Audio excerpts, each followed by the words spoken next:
کہ اس پڑوسن نے اس بکری کو جو بیچا ہے کیا اس کا شوہر اس بکری کی اس قیمت سے راضی تھا یا نہیں؟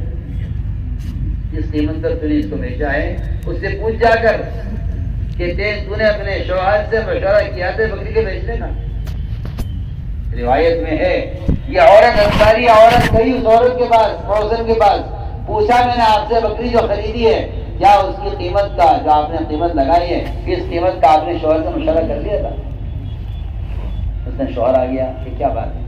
کہ بات یہ جی میں نے ان کو بکری بیچی ہے جو آپ خرید کے لائے تھے، کتنے میں بیچی ہے؟ اتنے میں بیچی کہ نہیں اس کی قیمت اس سے زیادہ ہے، اتنا غلط پیسے کم لیے ہیں، یہ میں اس قیمت پر راضی نہیں۔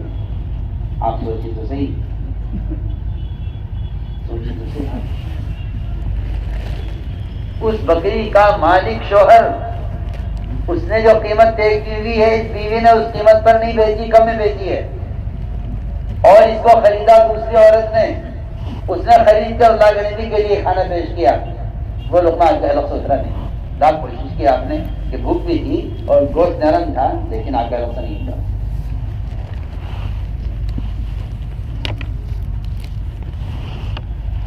آپ کی سودی کاروبار اور آپ کے سود پر ملنے والی حکومت کی طرف سے سہولتیں، انہوں نے نماز، ذکر، تلاوت، عبادت سب کو ختم کیا ہوا ہے، اور گندا معاشرہ جو آ رہا ہے مسلمانوں میں یہ اس گندی غذا کا نتیجہ ہے، گندی غذا کا نتیجہ ہے۔ بات قبول کرنے کو لوگ تیار نہیں ہیں، کیا وجہ ہے؟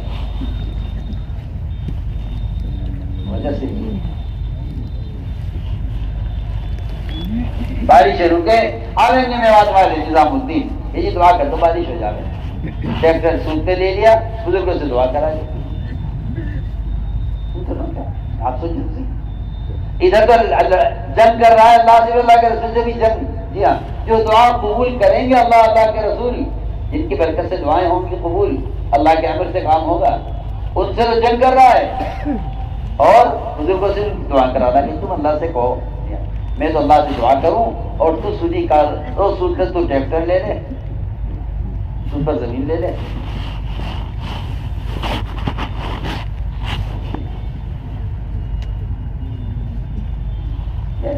تو تم تو حکومتوں کی حرام پالیسیوں پر چلو، اور ادھر تمہارے لیے دعائیں ہوں۔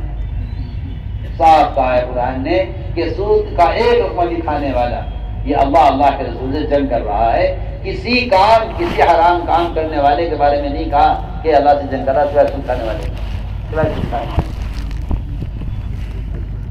اور یہ ساری بات اس پر کہہ رہا ہے۔ یہ جو لوگ یہ سمجھتے ہیں کہ کائنات کے نظام کائنات سے چلے گا، وہ بیچارے ان سارے جھمیلوں کے اندر پھنس جاتے ہیں جا کر، اور ان کے پاس اس کائنات کے جال سے اور اس حرام اسکیموں سے نکلنے کے لیے ان کے پاس کوئی راستہ نہیں ہوتا۔ یا آخر آ کر کہتے جی ہم مجبور ہیں، ہم کیا کریں، ہم مجبور ہیں، حرام کھانے پر مجبور ہیں، ہم کیا کریں۔ میں آپ سے اللہ کی قسم کھا کر کہہ سکتا ہوں جو آدمی مالدار بننے کے لیے کمائے گا وہ حرام سے بچ نہیں سکے گا، اور جو آدمی ضرورت کے لیے کمائے گا کہ اس کے لیے اللہ تعالیٰ بقدر ضرورت کا روزی کا انتظام اللہ کر کے رہے گا، مگر یہ حرام کے ذریعے اپنی کمائی کو بڑھانا چاہتا ہے حرام کے ذریعے۔ تو میں نے عرض کیا کہ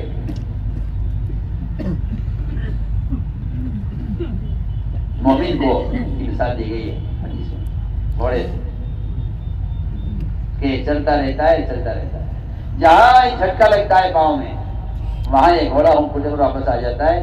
اللہ تعالیٰ جھٹکے تاجروں کی تجارت میں، زمینداروں کے زمینداروں میں، ان کے وقت بارشوں کو روک کر، ان کی دکانوں کو خشکی کر کے، ان کی دکانوں میں آمدنیاں بند کر کے، ان سارے جھٹکوں سے اللہ تعالیٰ مسلمان کو سمجھانا چاہتے ہیں کہ تم غلط چل رہے ہو، تم غلط زمین میں داخل ہو گئے ہو، تم حد سے تجاوز کر رہے ہو، تم اللہ کی لگائی ہوئی حد کو پار کر رہے ہو۔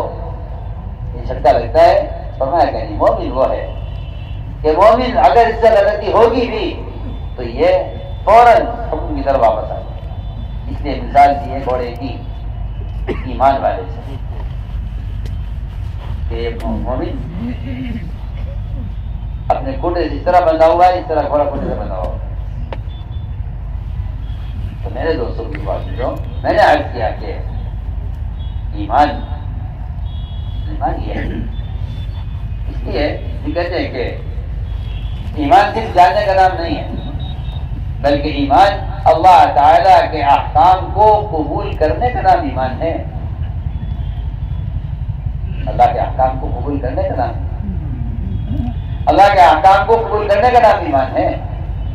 علماء نے لکھا ہے یہ جاننا ایمان کسے کہتے ہیں، یہ ایمان جس کو ایمان نہیں کہتے، بلکہ بندے کی عملی زندگی، بندے کی عملی زندگی اور بندے کی کہ بدن کی حرکت سے یہ جاننا ایمان کیا ہے، اس کو ایمان نہیں کہتے.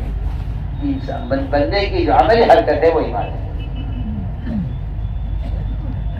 اس لیے آپ اگر غور کریں گے حدیثوں میں تو احادیث میں جگہ جگہ آپ کو ایمان، مومن کی صفات کو ایمان کہا گیا ہے. نماز عمل ہے، نماز عمل ہے، لیکن قرآن میں نماز کو ایمان کہا ہے. قرآن میں نماز کو ایمان کہا ہے. قرآن نے نماز کو ایمان کہا ہے. ما کان اللہ لیضیع ایمانکم، کہ اللہ تمہاری نمازوں کو ضائع نہیں کریں گے. یہاں نماز نہیں کہا، عمل نہیں کہا، بلکہ ایمان کہا ہے. اس کا مطلب یہ ہے کہ ایمان کے وجود کی علامت یہ ہے، ایمان کے وجود کی علامت یہ ہے کہ مومن اللہ تعالیٰ کے احکام کو پورا کرے گا. اس لیے نماز کو ایمان کہا ہے. نماز کو ایمان کہا ہے کہ مومن اللہ کے حکم کو پورا کرے گا. فرمایا ما کان اللہ لیضیع ایمانکم، کہ اللہ تمہاری نمازوں کو ضائع کرنے والے نہیں. اس لیے فرمایا کہ ایمان تو عمل کا نام ہے. ایمان عمل کا نام ہے. میری بات یاد رکھنا، ایمان دل میں چھپنے کی چیز نہیں ہے. یہ آج کل جو ایک بیماری کہا جائے یا ایک وبا پھیل گئی ہے، میری بات کی طرف پوری توجہ دینا. ایک بیماری یہ پیدا ہوئی ہے کہ لوگ یہ کہتے ہیں کہ بھائی کسی کے ظاہر کو مت دیکھو، کون آدمی ظاہر میں کیسا ہے. ایمان تو دل کی چیز ہے، ایمان دل میں ہوتا ہے. ایمان دل میں ہوتا ہے. کسی کے ظاہر کو مت دیکھو کہ آدمی کی ظاہری شکل کیسی ہے اور اس کا لباس کیسا ہے. جی ہاں، یہ میں آپ سے بہت اہم بات کہہ رہا ہوں جس کا ہمیں بہت دکھ ہے کہ لوگوں نے ایمان کو صرف عقیدے کی چیز سمجھ لیا ہے. توحید اور عقیدہ کہ جی ہاں اللہ ایک ہے، اللہ کے رسول محمد صلی اللہ علیہ وسلم اللہ کے بندے اور اس کے رسول ہیں، یہ میرا عقیدہ ہے، بھائی یہ میرا ایمان ہے. اور مجھے کچھ اور کہنا ہے. ایمان صرف عقیدے کا درست ہونا نہیں ہے، بلکہ میں آپ کو ایک مثال عرض کرتا ہوں. ایمان سارے احکام شریعت میں ایمان اس طرح پھیلا ہوا ہے جس طرح سر کے بال سے لے کر پیر کے ناخن تک روح پھیلی ہوئی ہے بدن کے اندر. اگر آپ کے پیر کا ناخن ٹوٹے گا تو تکلیف ہوگی، یہ آپ کے پیر میں روح ہے. اگر سر کا بال کھینچے گا تو تکلیف ہوگی، یہ آپ کے سر میں روح ہے، بال میں روح ہے. اس روح کی وجہ سے تکلیف بھی ہو رہی ہے، اس روح کی وجہ سے سر کا بال بڑھ رہا ہے. سر کے بال کا بڑھنا، اس کا کالا سفید ہونا، اس کے تکلیف کا ہونا، یہ اس بات کی علامت ہے کہ آپ کے سر کے بال میں روح ہے. میں کچھ کہنا چاہتا ہوں، بس میں کہنا چاہتا ہوں کہ اسی طرح ایمان شریعت کے سارے احکام میں پھیلا ہوا ہے. جو اہمیت ایمان کی عقیدے میں ہے، جو اہمیت ایمان کی عقیدے میں ہے، وہی اہمیت ایمان کی، میری بات توجہ سننا ہے، وہی اہمیت ایمان کی مسلمان کی ایک وقتی ضرورت کو سنت کے مطابق پورا کرنے میں. آپ یہ مت خیال کرنا اور یہ ذہن سے آج نکال دو سب کہ بھائی ایمان تو بھائی اللہ کو ایک مان لو، اللہ کے رسول کو رسول مان لو، اور اگر بہت ہی زیادہ ہے تو بھائی نماز پڑھ لو، زکات دے دو، حج کر لو، روزہ رکھ لو۔ یہ 5 چیزیں ہو گئی، وہی اسلام ہے، اسلام کی یہ بنیاد ہے، یہ میرا ایمان ہے۔ میں کچھ اور کہنا چاہتا ہوں، میں یاد کرنا چاہتا ہوں کہ اگر آپ حدیث پر غور کریں تو ایمان کا جو درجہ عقیدے کا ہے، وہی درجہ ایمان کا ایک مسلمان کے اپنی ضرورت کو سنت کے مطابق پورا کرنے کا ہے۔ میں اس کی مثال عرض کرتا ہوں، دھیان سے سننا، بہت دھیان سے سننا، مثال عرض کرتا ہوں۔ آج کل مسلمانوں میں یہ بات بہت عام ہے، ہمیں کھانا جس طرح چاہو کھا لو، یہ بات جیسے چاہو پہن لو، اس میں آپ کو اختیار ہے۔ ہاں رہا نماز کلمہ ذکر، نماز کلمہ حج زکوٰۃ روزہ، بھائی یہ تو بنیادی چیزیں ہیں، یہ تو ٹھیک ہو رہنی چاہیے، باقی چیزوں میں آپ آزاد۔ اور میں عرض کرنا چاہتا ہوں کہ نہیں، جو اہمیت عقائد کی ہے، وہی اہمیت ایک مسلمان کے ایک وقتی ضرورت کو غیروں کے طریقے پر پورا کرنے کی، سنت کے طریقے پر پورا کرنے کو ہے۔ اگر آپ ایک وقتی ضرورت، میری بات توجہ سننا، میں کچھ کہہ رہا ہوں، اگر آپ ایک وقتی ضرورت کھانا کھانے کی، پانی پینے کی، استنجا پہ دخلا کی ضرورت پوری کرنے کی، اگر آپ کی یہ ضرورت اسلام کے خلاف یہود و نصارہ یا کفار کے طریقے پر، بالکل کھل کر کہتا ہوں، تو حدیث سے معلوم ہوتا ہے کہ یہ آپ کا ایک عمل غیروں کے طریقے پر ہونا اور اس کے مقابلے میں بت پرستی، میری بات بالکل دھیان سے لفظ سننا، بت پرستی، نعوذ باللہ ثم نعوذ باللہ، بت پرستی مسلمان کا نعوذ باللہ ثم نعوذ باللہ کسی شکل کی طرف جھکنا، کہ اگر آپ کے نزدیک یہ دونوں چیزیں برابر نہیں ہیں،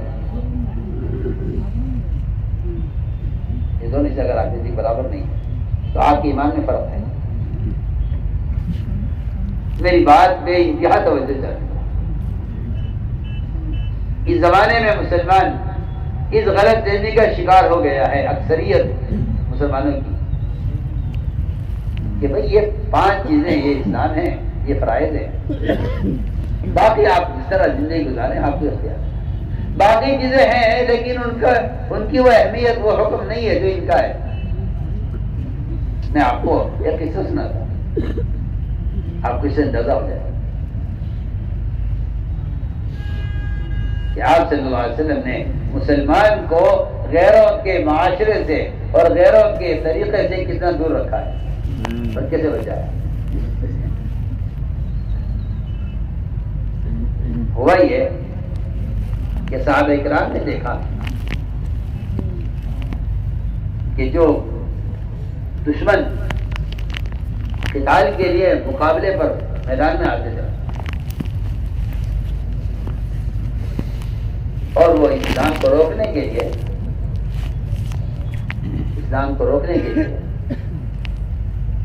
یا مسلمان کو اسلام پر چلنے سے روکنے کے لیے یا مسلمان کی جان اور مال کے نقصان کے لیے مقابلے پر آتے تھے، تو یہ ایسے غزوات میں اور جنگوں سے جب فارغ ہو جاتے تھے تو یہ اپنے ہتھیار ایک طرف پہ لٹکا دیا کرتے۔ عجیب روایت ہے، صحابہ کو اچھا لگا کہ یہ طریقہ بہت اچھا ہے کہ یہ درخت ایک انہوں نے بنایا ہوا ہے، اس درخت پر ہی اپنے ہتھیار لٹکا دیتے ہیں۔ صحابہ نے آپ سے عرض کیا کہ جس طرح یہ لوگ اپنے ہتھیار درخت پر لٹکا دیتے ہیں جنگ سے فارغ ہونے کے بعد، کیا ہم بھی ایسا کر لیں؟ صحابہ کرام نے آپ صلی اللہ علیہ وسلم سے اس کی اجازت طلب کی، کیا ہم ایسا کر لیں؟ میری بات بہت کچھ ذہن میں رکھنا ہے. ایک وقتی ضرورت ہتھیار دست پر لٹکانے کی. صحابہ نے آپ سے سوال کیا کیا اس میں ہم ان کی طرح ہم بھی کر لیں؟ آپ کا جواب سنو. آپ نے کیا فرمایا جواب میں؟ آپ نے فرمایا جواب میں کہ تمہارا مجھ سے درخت پر ہتھیار لٹکانے کا مطالبہ کرنا اور اس میں تمہارا ان لوگوں کے طریقے کو اچھا سمجھ کر اختیار کرنا، یہ بالکل تمہارا مطالبہ ایسا ہے کہ جب بنی اسرائیل بحر قلزم سے پار ہو کر نکلے، وہاں سے گزرتے ہوئے انہوں نے ایک جگہ دیکھا کہ کچھ لوگ ایک بت کی پوجا کر رہے تھے.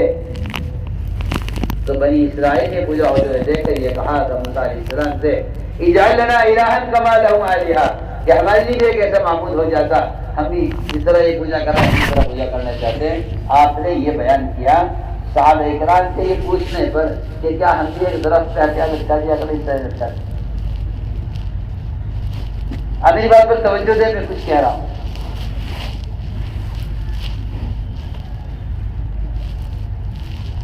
میں نے ایک آپ کے سب کے سامنے ایک مثال پیش کی.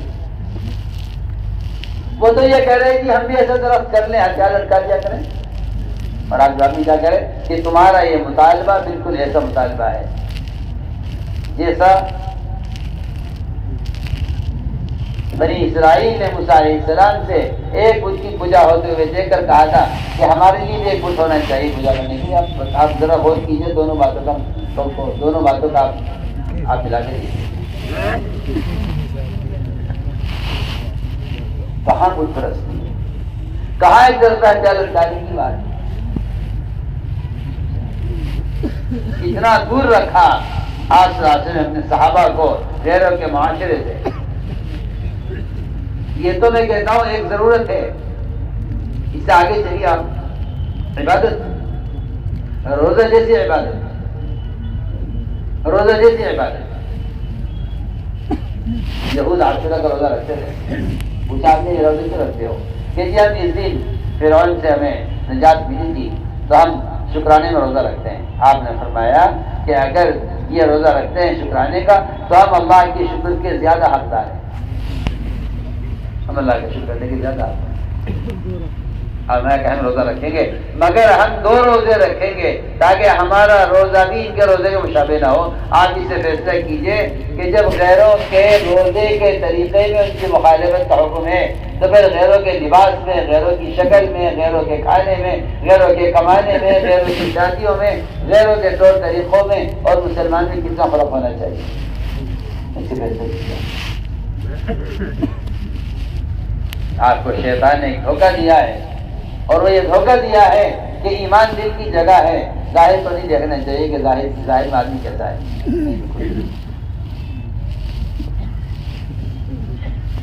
آپ بول سکتے ہیں چند یہود اسلام لائے اور پکے سچے مسلمان ہو گئے. آپ ایمان لے آئے، آپ کو رسول مان لیا اور سارے کام اسلام کے طریقے پر، نماز، روزہ، حج، زکات، ذکر، تلاوت، عبادت، تجارت، سب کچھ آپ کے طریقے پر ہو رہا ہے. انہیں خیال ہی آیا کہ ہم تو قرآن پڑھتے ہی ہیں اور قرآن پر ہی عمل کرتے ہیں. ہماری ایک کتاب تھی توریت، ہمارے نبی موسیٰ علیہ السلام نے، اس میں کوئی شک نہیں کہ توریت پر ایمان لانا فرض ہے میرا آپ کے ذمہ. لیکن یہود نے اسلام لے آئے تھے. مسلمان ہونے کے بعد آپ صاحب نے اجازت طلب کی کہ رسول کیا اجازت دیں گے آپ ہمیں کہ ہم کبھی کبھی توریت پڑھ لیا کریں. ادھر انہوں نے توریت پڑھنے کی اجازت طلب کی. اللہ نے قرآن میں حکم نازل فرمایا اور قرآن میں ان کو ڈانٹ پلائی اور قرآن نے ان سے کہا ادخلوا فی السلم کافہ، اسلام میں پورے داخل ہو جاؤ. یعنی اگر تم قرآن کے ساتھ توریت پڑھنا چاہتے ہو تو تم اسلام میں پورے داخل نہیں ہو.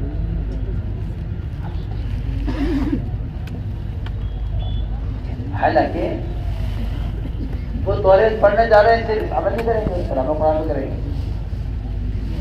ان کے توریت پڑھنے کی اجازت طلب کرنے پر اس قرآن کی آیت نازل ہوئی ادخلوا فی السلم فی کافہ، اسلام میں پورے پورے داخل ہو جاؤ. آپ ذرا درد تو کیجیے. مسلمان اپنے معاشرے میں، اپنی شادیوں میں، اپنے کھانے کمانے میں، اپنی شکل و لباس میں غیروں کے اتنا مشابہ ہو گیا ہے کہ میں آپ سے کہتا ہوں کہ سلام کرنے کے لیے نام پوچھنا پڑتا ہے مسلمان کا کہ آپ نام بتائیے اپنا تاکہ ہم آپ کو سلام کر سکیں. اس کے بعد اتنی بھی علامت نہیں اپنے مسلمانوں نے کی کہ یہ سلام کا مستحق ہو سکے. آپ غور تو کیجیے میں کیا کہہ رہا ہوں.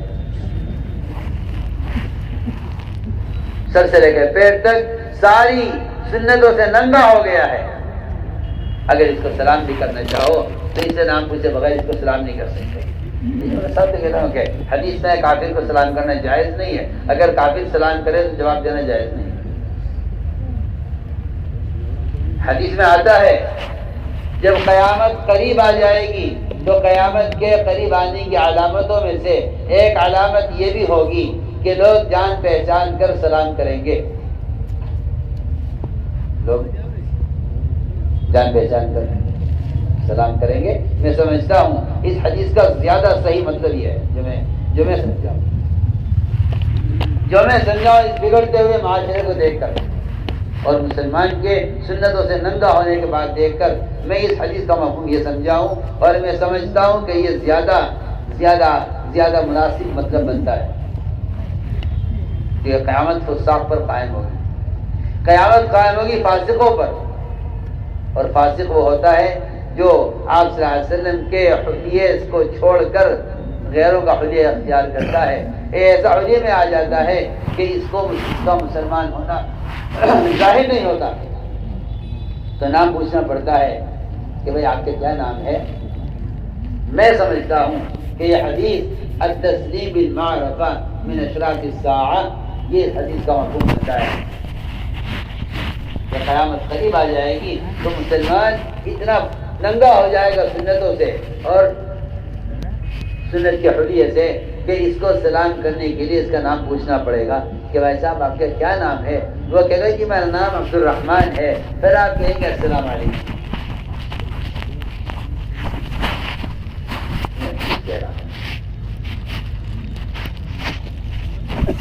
آپ کے دل میں اگر ایمان ہے تو آپ کے دل کا ایمان سے میں اللہ کی قسم کھا کر کہہ سکتا ہوں کہ آپ کے دل کے ایمان سے آپ مسلمان ثابت نہیں ہو سکتے.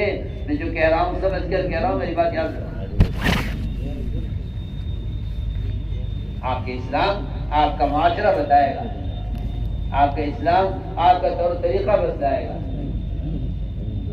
آپ یہ ذہن سے نکال دیجیے کہ ایمان دل کی چیز ہے. ایمان دل کی چیز نہیں ہے. ایمان تو ظاہر ہونے کی چیز ہے. ایمان تو ظاہر ہونے کی چیز ہے. آج مسلمان کہتا ہے کہ میرے ظاہر کو مت دیکھو کسی کے، یا ظاہر کو مت، لباس کیسا ہے، شکل کیسی ہے، اس سے کیا ہوتا ہے. اصل تو ایمان دل کی چیز ہے. میں آپ سے صاف تو بات کرتا ہوں کہ ایمان دل کی چیز ہے، ظاہر کو مت دیکھو. یہ بات اس کافر کے لیے تھی کہ جس کا مقابلہ حضرت مقداد سے ہوا. اس نے مقداد پر حملہ کیا، حضرت مقداد نے اس کا پیچھا کیا. اس نے ایک درخت کی پناہ لی، حضرت مقداد نے تلوار اس کے سر تک پہنچا دی. تو اس نے کہا اشہد ان لا الہ الا اللہ. حضرت مقداد نے قتل کر دیا اس کو. یہ کلمہ پڑھ کر اپنی جان بچانے کے لیے پڑھ رہا ہے، یہ دل سے نہیں پڑھا. آپ فرمایا کہ کلمہ دل میں ہوتا ہے، تمہیں اس کے دل کی کیا خبر. آپ سوچیے تو صحیح. آپ فرمایا کہ تم دل چیر کے دیکھتے تو تمہیں ایمان نظر نہ آتا. یہاں کہا جائے گا کہ ظاہر کو مت دیکھو. یہاں کہا گیا تھا کہ ظاہر کو مت دیکھو. یہ مسلمان جو نسل ہا نسل سال ہا سال سے اپنے آبا و اجداد سے مسلمان گھرانے میں پیدا ہو کر آیا ہے، یہ کہتا ہے کہ ظاہر کو مت دیکھو، ایمان دل کی چیز ہے. سوچیے تو میں کچھ کہہ رہا ہوں. یہ کہنا کہ ایمان دل کی چیز، ظاہر کو مت دیکھو، یہ اس کافر کے لیے تھی جو آدھا منٹ پہلے کافر تھا لیکن اس نے کلمہ پڑھ لیا ہے. اس پر تلوار حرام ہو گئی. اس پر تلوار